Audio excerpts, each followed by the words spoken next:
Hi, this is Mardy once again and welcome to my channel.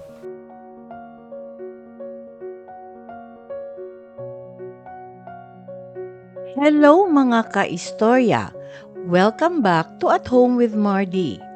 Today, we're diving into the incredible story of one of the Philippines' most respected voices in journalism, Ted Filon.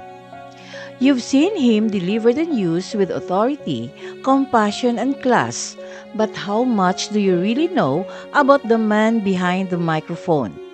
From humble beginnings to national recognition, Ted Filon's journey is truly inspiring.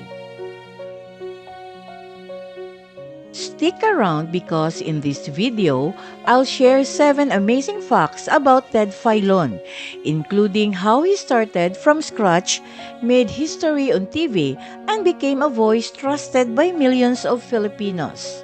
So make sure to hit that like button, subscribe, and ring the bell so you won't miss inspiring stories like this. Now, let's get started.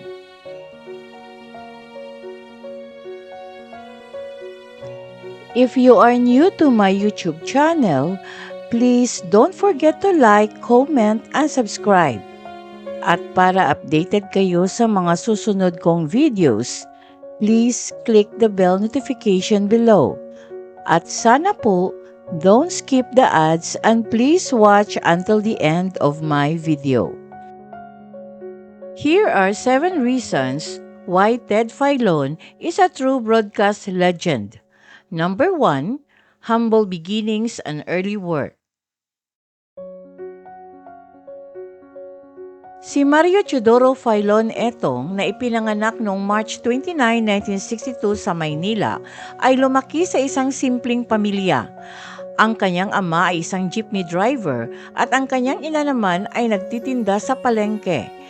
Dito niya natutunan ang halaga ng sipag, tiyaga at determinasyon mula pagkabata.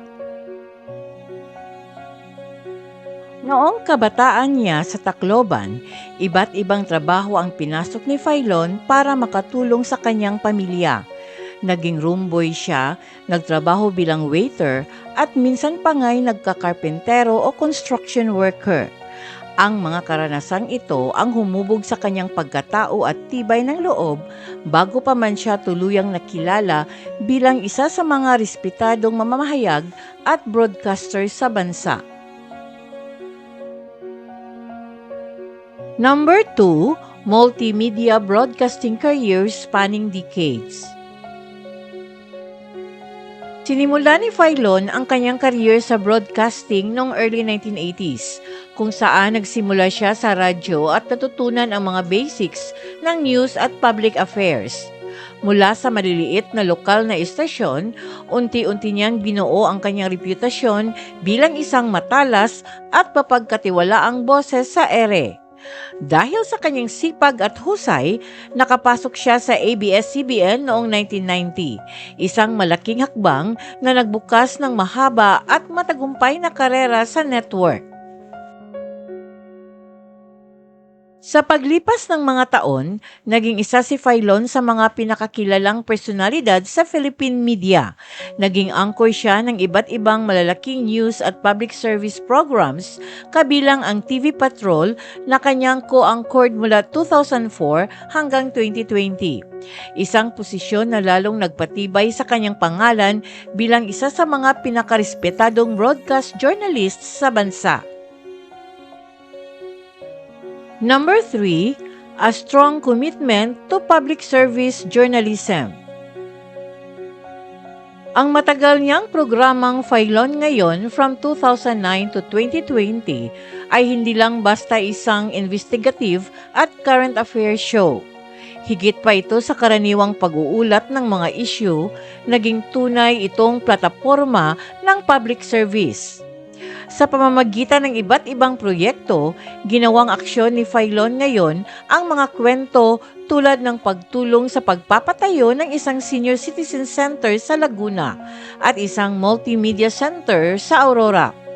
Ipinakita ng mga gawaing ito ang malasakit ni Filon at ang kanyang paniniwala na ang pamamahayag ay dapat hindi lang magbigay impormasyon, kundi magbigay pag-asa at tulong sa mga nangangailangan. Number 4, Ted Filon was recognized with the major awards and Hall of Fame honors. Nakilala si Ted Filon at maraming beses siyang ginawaran dahil sa kanyang kahusayan sa trabaho.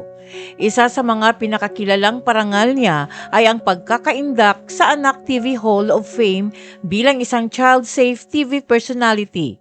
Patunay ng kanyang kredibilidad at ang tiwala na nakuha niya mula sa mga manunood sa paglipas ng panahon.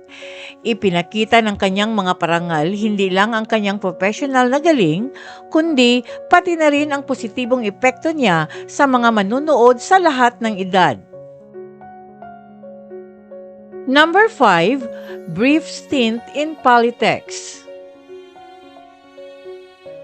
Bukod sa kanyang trabaho sa larangan ng pamamahayag, pumasok din si Filon sa pampublikong serbisyo. Mula 2001 hanggang 2004, nagsilbi siyang bilang representative ng 1st District ng Leyte. Dala ang kanyang advokasya para sa katotohanan at pananagutan mula sa newsroom patungo sa loob ng Kongreso. Ang bihirang paglipat na ito mula pagiging journalist, naging mambabatas at muling bumalik sa media ay nagdagdag ng kakaibang dimensyon sa kanyang karera. Ipinakita nito ang kanyang tapat na hangarin na maglingkod sa bayan, mapa sa pamamagitan man ng balita o ng pampublikong serbisyo. Number 6, major career transition in 2020.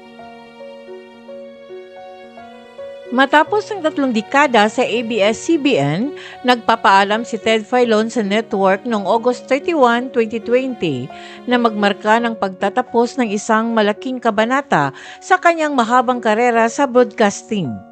Pero hindi siya nagpahinga.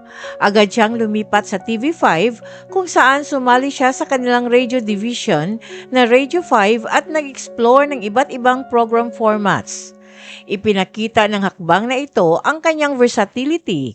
Hindi lang siya nag-adapt mula TV patungong radio, kundi matagumpay din niyang hinarap ang pagbabago ng network. Napatunay ng kanyang resilience at pagpatuloy na relevance sa Philippine media. And number 7, honest about his own limitations and new media. In March 2023, Ted Filon openly acknowledged his own limitations in the digital age, admitting that he does not consider himself equipped to train vloggers despite his decades-long experience in broadcasting. He explained that his focus remains on traditional journalism and mentoring mobile journalists. Bukas loob niyang sinabi, "Wala akong Facebook, Twitter, Viber lang ako at saka text. Pag vlogging, totally hindi ako competent roon." Ipinakita ng moment na ito, hindi lang ang kanyang humility, kundi pati na rin ang malinaw niyang pagkaalam sa mabilis na pagbabago ng media landscape, na kahit ang mga veteranong journalist ay kayang aminin kung saan sila malakas at kung saan sila limitado. After hearing these amazing facts about Ted Filon, do you think he's just a news anchor or a true icon of Philippine journalism? Drop your answer in the comments. I'm dying to see what you think. And if you enjoyed this video and want more fascinating stories like this, make sure to hit that like button, subscribe to the channel, and ring the bell so you won't miss any of our future videos. Thanks for watching. I'll see you on the next one. Daghang salamat. Thank you very much for watching. And according to Amit Ray, kindness and awareness work together. Through awareness, we understand the underlying beauty of everything and every being. Hi everyone, and to all my kaistorya, I just want to make a moment to thank all of you, my amazing viewers and subscribers, for your comments and support. Reading your messages is incredibly encouraging and really motivates me to keep creating more inspiring and interesting videos. Your feedback means to the world to me, and I can't wait to share more content with you. Thank you for being part of this journey. Daghang salamat.